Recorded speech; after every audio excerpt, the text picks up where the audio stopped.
Hello viewers, अस्सलाम वालेकुम। मैं वसीम सादिक कुरैशी। वीवर्स, इसके पहले वीडियो में हमने पेश, जज़म, तशदीद, ज़ेर, ज़बर देख चुके हैं और तनवीन। इस वीडियो में हम देखेंगे नून गुन्ना, नून वसली, अलिफ ममदूदा, अलिफ मकसूदा। इनको हम इस वीडियो में देखेंगे। तो चलिए शुरू करते हैं हमारा आज का ये वीडियो, तीसरा उर्दू ग्रामर के लिए।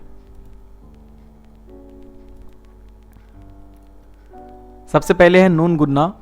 जब नून की आवाज़ नाक से निकले तो उसे नून गुन्ना कहते हैं, यानी इसकी आवाज़ हल्की सी नाक से निकलती है।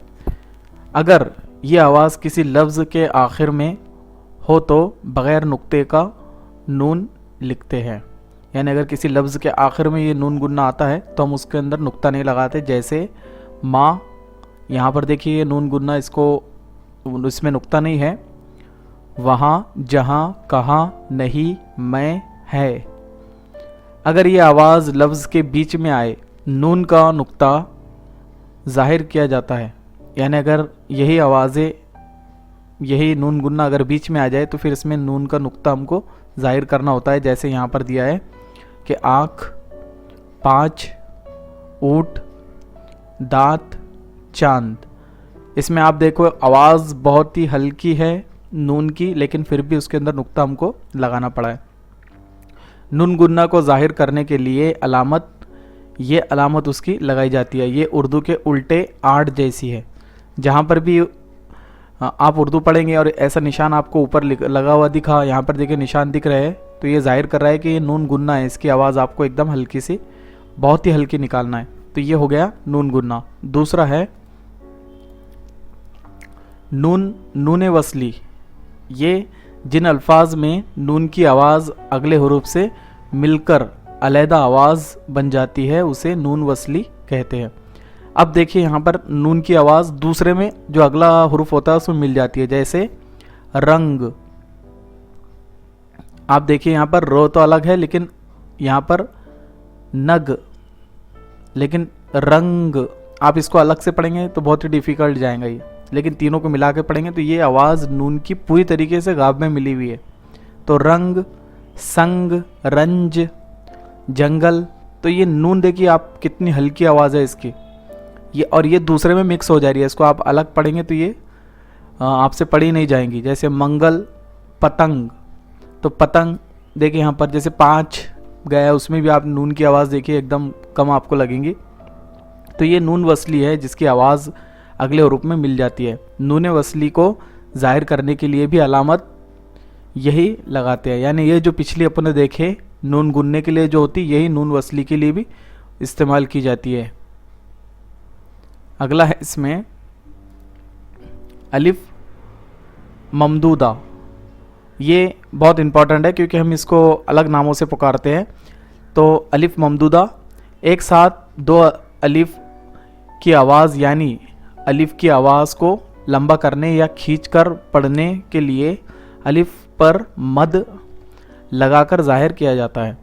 यानी अगर अलिफ की आवाज़ को हमको लंबाना है तो इंग्लिश में हम डबल ए लगा देते हैं, लेकिन उर्दू के अंदर डबल अलिफ नहीं लिख सकते, इसीलिए हमको मद उसके ऊपर लगाना होता है। वो जो मद हम लगाते हैं तो हम उसको आम ज़बान में कहते हैं कि ये मद है, लेकिन उसको ग्रामर की लैंग्वेज में आप कहेंगे कि अलिफ ममदूदा है, उसे अलिफ ममदूदा कहते हैं। जैसे आम, देखिए ये अलिफ ममदूदा ऊपर लगा हुआ है, तो ये दोनों को मिला के हम कहेंगे ये अलिफ ममदूदा है। तो आम, आज, आप, आवाज़, आसार, आफत और आराम, तो ये है अलिफ ममदूदा। ये भी क्वेश्चन एग्ज़ाम में पूछे जा सकते हैं, ये इम्पॉर्टेंट है। आप इसकी भी जो है तो प्रैक्टिस कीजिए, इसको याद रखने की कोशिश कीजिए। अगला है इसमें अलिफ मकसूदा। इसके पहले हमने अलिफ ममदूदा देख चुके, अब अलिफ मकसूदा, इसको भी हम आम ज़बान में जो है तो खड़ा अलिफ या छोटा अलिफ ऐसे नए नए नामों से हम पुकारते हैं, लेकिन इसका ग्रामर के हिसाब से हमको इसमें देखना पड़ेगा। और ये शायद टीईटी वगैरह के अंदर ये ऐसे क्वेश्चन पहले पूछे जा चुके हैं। तो किसी हुर्फ के ऊपर अलिफ की आवाज़ के लिए जो छोटा सा खड़ा निशान लगाया जाता है उसे अलिफ मकसूदा कहते हैं, यानी ये अलिफ मकसूदा है। तो आप देखेंगे कि ये कहाँ पर लगाया जाता है, जैसे यहाँ पर लिखा हुआ है मौला, तो इसमें ये जो अलिफ लगा हुआ है दिख रहा है आपको, यहाँ पर छोटा सा अलिफ है, ये है अलिफ मकसूदा। तो अलिफ, उसके बाद है मुस्तफ़ा, मूसा, दावा, हुदा, आला, अदना, लैला। तो ये यहाँ पर जो अलिफ लगा हुआ है यही अलिफ मकसूदा। इसके पहले हमने जो देखे वो अलिफ मद वाला और अलिफ ममदूदा। अलिफ मकसूदा सिर्फ ये पर ही नहीं लिखा जाता बल्कि दीगर हरूफ पर भी लगाया जाता है, जैसे लिहाजा, ज़कात या सलात।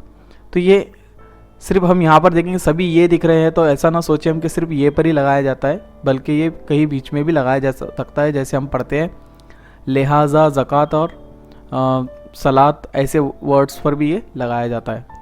तो ये 4 चीज़ें हमने इस वीडियो में देखे जो काफ़ी इंपॉर्टेंट थे। मैं काफ़ी स्पीड में बोलता हूँ ताकि वीडियो कम वक्त में बने, इसलिए हो सकता है मुझसे पढ़ने में थोड़ी गलती हो जाती है।